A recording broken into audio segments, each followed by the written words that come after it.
Guys, here we go. Boom. So we're doing the forward chess.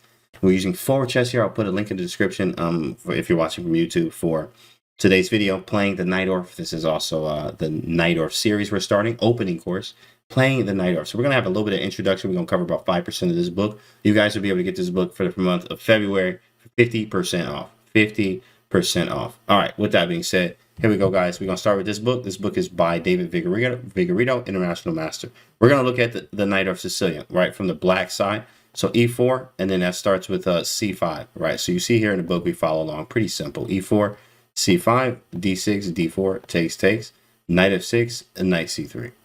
And then A6. Boom, here we go. Najdorf. Let's read and see what it says, okay? So, hold on, let me ban this dude real quick. Okay. So the purpose of this book is to teach you how to play the Najdorf, right?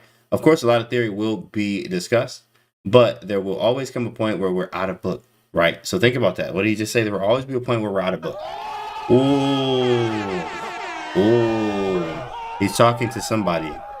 There will be a point where you're out of book. It may be on 25. It may be on move 10. And then we have to understand what we're doing. So the purpose of today, right now, is to actually sit here and get an understanding, introduction, what's going on, where do pieces go, and stuff like that. So for Najdorf players, you already know that this is your setup. This is your setup. Now here he's talking about, hey, you know, I played the Najdorf for this many years, and a little bit about me, and this is why. He was saying when I used to be younger, I would play the dragon. I hated the Yugoslav attack here. Then he came upon Danny King's winning with the Najdorf book, really kind of changed his life there. So he's talking about kind of him, and then he's saying here's our players that play the Najdorf. So one thing that you want to understand is find players, which in this book actually covers a lot of it. We're going to be skimming some of this book to show you what's in here, but you guys have to go get the book by yourself on obviously to get all of it. But we are going to cover some key points, some intros to get you up and running to start playing the Najdorf ASAP. Here's some players: Carlson, Nakamura, Anand, MVL, Dinglarin, Grisha, Nepomniachtchi, Karyakin, Topalov, Navarra, Shanklin, and Wojciech have all incorporated it into the repertoires to varying degrees. Kasparov also played the Najdorf throughout his career, and obviously Bobby Fischer. So here we go. Perfect. Let's check this out right here. Boom. They got a famous game in here, you know, with Wolfgang and Robert Fischer, 1962. Bobby. E4, C5, Knight of 3, D6, D4, takes, Knight of 6, Knight C3. This is all regular theory. Now, actually here, let me actually show you guys right above me here. This is the breakdown of the book. So you know what's in the book here. We're going to go through a little bit of the introduction just to see what's there. There's a bishop E2. We're going to cover a little bit in each chapter, literally just a fraction of it. And you guys are going to cover the rest because this is a deep book and it is theory that you need to study on your own. You also need to get the book as well. All right, but bishop E2 is here, bishop E3, and bishop G5, and bishop C4, H3, and minor lines. So like weird stuff. That's how the book breakdown goes. Okay, let's move back up. Move this back up here. Knight C3, A6, we have the Najdorf. Bishop E2, boom. This bishop E2 move is more of like classical. You don't know what they're going to do yet. And it also could change into many other variations, but bishop E2 is just a classical way to play. E5 is a standard way. This thrust, E5, this pawn's really good to do. It attacks the knight. You could play E6. Gary used to play E6 a lot later in his career. But E5 is good.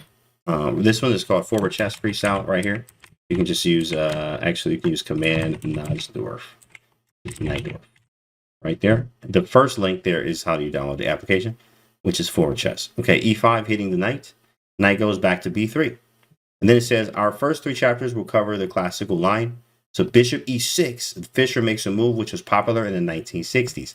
This move is not as popular anymore. However, bishop E7 is more accurate. So if you are a bishop E6 player from this point on, you can play bishop E7 now, which is more of the accurate move. Getting ready to castle quickly, especially in the bishop E2 classical line that they're going to go deeper into once you get the book yourself. Bishop E7. But it says in this game in particular, bishop E6 castles, knight B to D7 from Bobby Fischer, F4, right? And actually I've seen this this kind of theory before. F5 is going to be played by white. He's going to play F5. And we want to put our bishop on C4 when that happens. So we can trade off his light square bishop a lot of times. So after queen C7 from Bobby, even rook C8 is a move as well with the same idea. F5 happens, bishop C4. Let's see what it says. This is an important pawn structure. When I first saw this game, I was horrified that black could allow his good bishop to be traded off like this. I was sure that the bad dark square bishop and the weak d pawn would be the end for black. However, there are counter chances to be found on the queen side especially on the C file. And white's e4 pawn is also a target, a consequence of white's early f4, f5. a4 restrains black's b5 advance. Black plays bishop e7, developing. Bishop e3, another development move, castles, and then pawn to a5. g4, they say, white is not only looking to attack, but also to conquer the center by driving away the f6 knight. d5 must be played here. I've seen this position. Best when they say play on the wing is best counter with play in the center. So after g4, d5 was right because it's play in the center. Okay, after the d5 move, black plays, a5, black played b5. This also came as a surprise to me in the younger days. Okay, b5 was played. Najdorf, thank you. Original white pepper, yeah. Go ahead, grab it. We're going through the intro part right now, looking at bishop e2, a game from Bobby Fischer. So b5, a takes, b5, knight takes. So we got d5 now being threatened in a way. Rook d8, look at the activity we have on the queen side. This is very good for black. Very good. Bishop takes b6, queen takes king h1, and bishop b5. Black is hoping to get the bishop back to c6. What we're looking for here, especially when you're going through this on your own, is ideas. Where do the pieces go? What is he trying to do? Make sure you're reading the text over here so you can understand, even the subtext. What happens on knight takes b5? A takes, queen d3, pawn b4. Safest choice for white was bishop d3 with equality. It says bishop takes b5 here. A takes, knight d5, knight takes, queen takes. Now we have a classic bad bishop versus a knight. Or do we? Again, the knight cannot get to the d5 square. With his next move, Fischer grabs the initiative. Let's stop and look. Let's see what that move is. It's black to move. How do you think black grabs the initiative here, guys? That's a great question, actually. I'm trying to figure that out, too. What do you actually do here? Let's think about this before we scroll down and look. Let's see what Bobby did. Oh, probably. I think I have a move. Chat, what do you think? I think I found a move. Rook takes from freestyle. So freestyle says captures the rook. Just take the rook. I think I have a move. I've played a few f4 versions against the Najdorf, and f5 never worked for me, as was f take e and just holding attention as long as possible, says MJ. Okay, that's good to know. Pin the Elder says rook to a4. I actually am a fan of rook to a4 myself. I thought rook a4 was the move. Let's see. And rook a4, that's the move, big fella. Yeah. Yeah, there we go. Yeah, rook a4 myself. With sometimes you can want to double, but I mean he could do queen takes a8. Well, you gotta be careful, right? Because Dougie Jones like something like h3 and then rook a c8, and then like, oh my goodness, like, wow. I mean you're not crushed, but I mean this is not. It's scary. This is, you gotta be a little bit careful. Be very careful about this. It could happen. Okay, let's go back to the position. Rook to a4. c3. Knew the rook had to move. Yeah, definitely knew the rook had to move. c3, queen a6, and h3. So he's piling everything up. Rook goes to c8. Rook e1, h6, king h2, bishop g5. Bishop gets to a better square here. Maybe black's bishop is not bad, not so bad after all. White's ambitious f4, f5 has a downside, as his king side is weakened. When you gain space like this, you have to be careful if the enemy's pieces get behind the pawn shield to the soft underbelly of your position. This is what overextension looks like. That's fire. That's fire right there. g3. White's trying to play h3, h4. Queen a7. Boom. Threatening queen f2 check. King g2. Rook a2. King f1. Blunder. Blunder. Oh my goodness. Y'all see this move right here? Rook takes c3. Bobby. Bobby, bro. What the, bro? Dog. That's a nasty move. Yeah, the app has stockfish up here too. You can just turn it on whenever you want. And it'll tell you what the lines are. You can also drag this down and tell you the lines and stuff.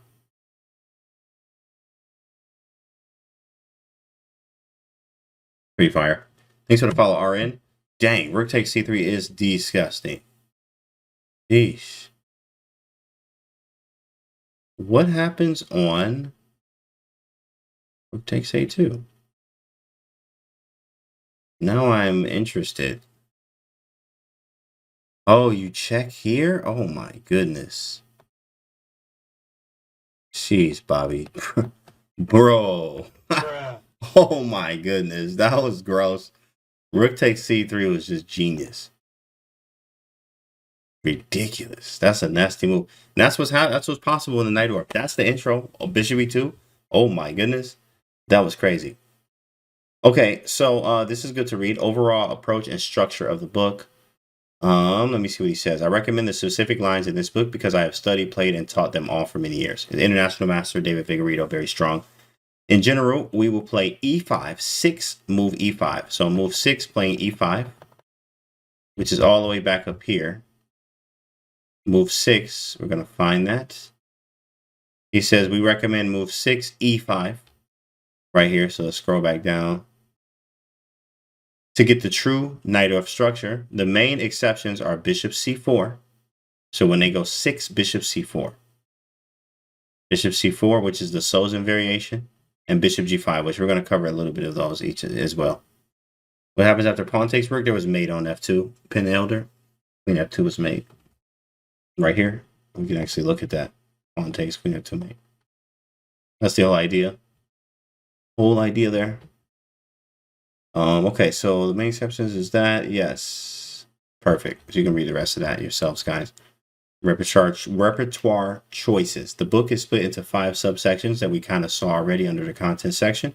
Bishop e2, which is right here. Let's take a look at this position. Right here. Let's actually start from here. Okay. Bishop e2 once again. Repertoire choices. Bishop to e2. The choice against this move is easy. e5. So, and this is helping you, right? You want to read this nice and slow. Go through the introduction. Try to figure this out. Because it's saying, all right, the choice is going to be easy. Against e2. So when the bishop goes to e2, we're going to play e5. It fits into the theme of e5, knight b3, and bishop e7. We get a classical Najdorf structure. There will be a lot of discussion on this structure later. Perfect. Okay, what about 6, bishop e3? Thanks for the follow. We recommend, again, e5. Looking similar. Looking similar helps you. Knight b3, bishop e6, f3, h5. This is stuff I've been through a lot. This system is both modern and fashionable, but those are not real reasons I chose it. Okay. Next, bishop g5. This one is a very aggressive one. Very aggressive. This one you don't meet with e5. In fact, e6 is a move.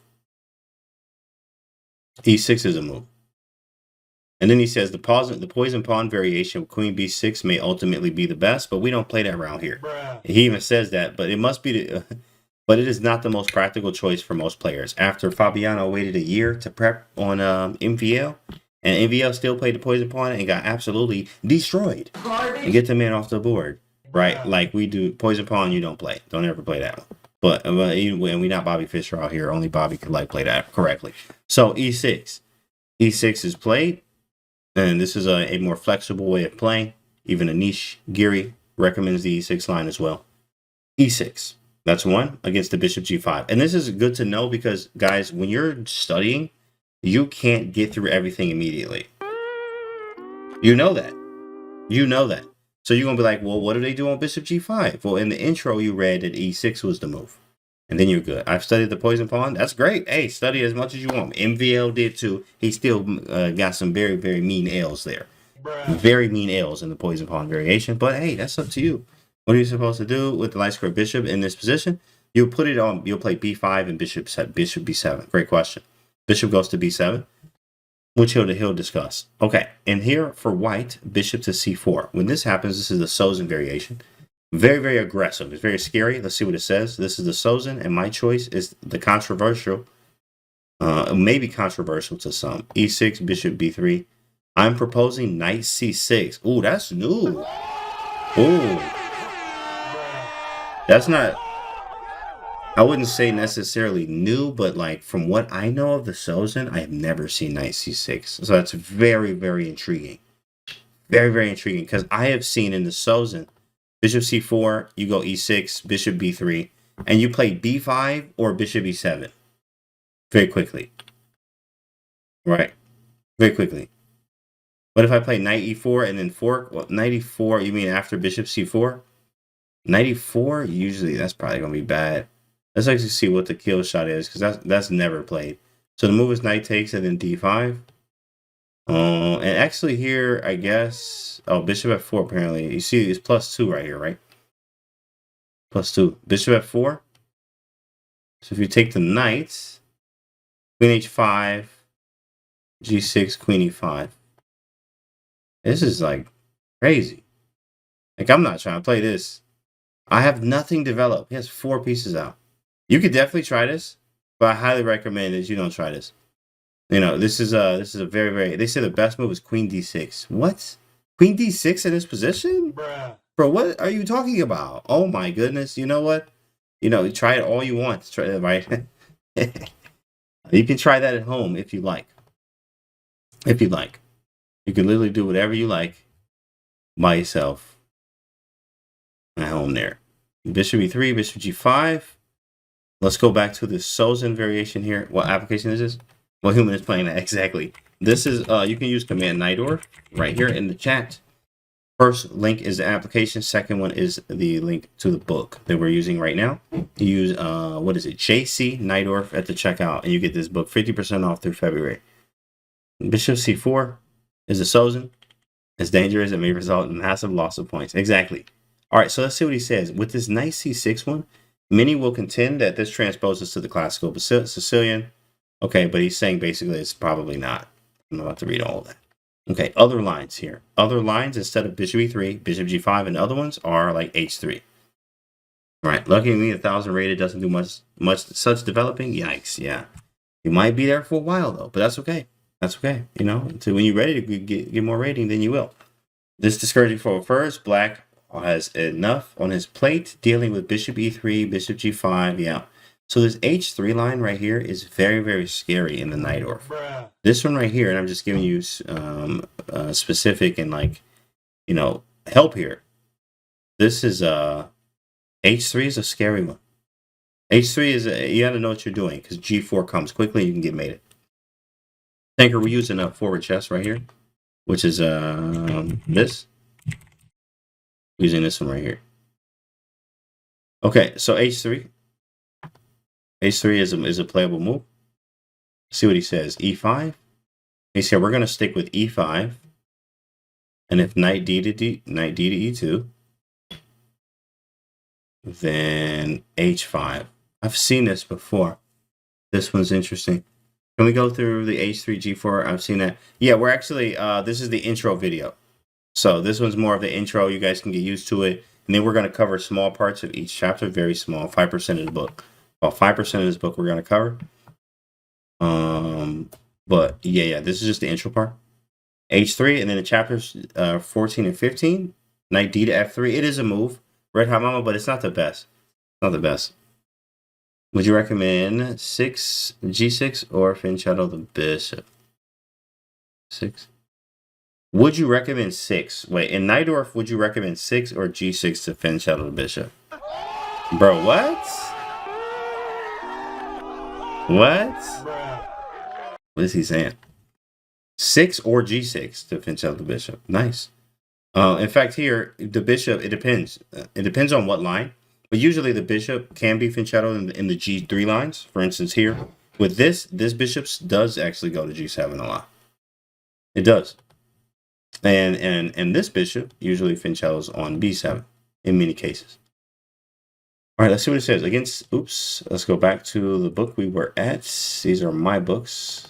Let's see where we were. Okay, here. Against the other quiet moves like g3, one like f4 and a4, we still go e5. So the moral of the story here is, many times in your Najdorf, you may not know what to do. Most times you're playing e5. If you read the introduction, if you followed along, you're playing e5. If not, you're going to play e6 in the bishop c4 like the Sozin. And in bishop g5, you play e6. So it looks like 2 lines you play e6 in. The other ones you play e5 in. It's going to help you a little bit more there. It's going to help you a little bit more. We also have h4 in here and some other stuff we're going to cover in the next video. We're going to cover a little bit of bishop e2. And then the next one, bishop e3, all the way through. So we cover a little bit of each. Just a little bit. of each for you guys, but this is the Najdorf Sicilian. We're going to learn it from the black side. Again, make sure you get your Najdorf there. Use JC Najdorf at in the checkout. You get a 50% off, guys. So we're going to end this video here. Go through at least the introduction as like homework. For people that have this book already, you can start going through it now. If you got questions, obviously we'll answer them in the next video and stuff like that. Thanks for watching. Make sure you guys subscribe. See you on the next video.